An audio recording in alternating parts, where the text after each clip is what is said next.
যে পরিমাণ বিনিয়োগ ক্রিকেটের পিছনে করা উচিত ছিল, ক্রিকেটারদের পিছনে করা হচ্ছে, সেই পরিমাণ বিনিয়োগ করা হয় না। কিন্তু হ্যাঁ, BCB is a very financially very solvent board, সেটা ঠিক আছে, এটা ডিনাই করার কোনো উপায় নাই, ঠিক আছে। কিন্তু আপনার তো ফাইন্যান্সিয়াল সলভেন্সি একটা জিনিস, আর ক্রিকেটের ডেভেলপমেন্ট হলে বিসিবি যে একটা লেভেলে যেতে পারে, এটা আরেকটা জিনিস, ঠিক আছে। যদি ক্রিকেটাররা বেটার ক্রিকেট খেলে, ক্রিকেটার যদি বেটার ফেসিলিটিস পায়, they will play better cricket.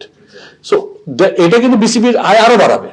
হ্যাঁ, আমরা যদি মনে করি আমাদের কিছু আয় আছে, আমি এটা নিয়ে সন্তুষ্ট থাকার কোনো কিছু নাই। আয় বাড়ানো একটা মাত্র হচ্ছে ক্রিকেটারদেরকে ফুল সাপোর্ট দেওয়া, এন্ড যাতে তারা অপটিমাম লেভেলে পারফর্ম করতে পারে, তাদের যেন অন্য কিছু নিয়ে চিন্তা করতে না হয়।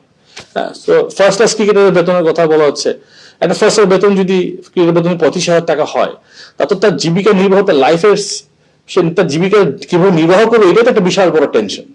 সো বিসিবি দায়িত্ব হবে না এই টেনশন প্লেয়ারদের মধ্যে থাকতে, প্লেয়ার থেকে আমাদের মূল্যায়ন করতে, প্লেয়াররা উইদাউট এনি আদার চিন্তা ভাবনা ছাড়া একদম with free mind play cricket, যাতে তারা মনে করে তাদের ফিউচারটা কিন্তু সিকিউর। ক্রিকেট যে লেভেলে বাংলাদেশে আছে, এবং আমাদের বাংলাদেশের মানুষের তো ডিএনএর মধ্যে ক্রিকেট চলে গেছে, সবাই ক্রিকেট দেখে, সবাই ক্রিকেট ভালোবাসে। ওই স্কেলটা যদি দেখেন, ক্রিকেটের যে ট্রেজেক্টরিটা দেখেন, ওই তুলনায় ক্রিকেট যেখানে যাওয়ার কথা ইন টার্মস অফ স্পন্সরশিপ, যাইতে আমরা যেতে পারি নাই। আপনি দেখেন বর্তমানে বিসিএল হচ্ছে, কিন্তু বিসিএল আপনি স্পন্সরশিপ দেখেন, স্পন্সরশিপ নাই, অথচ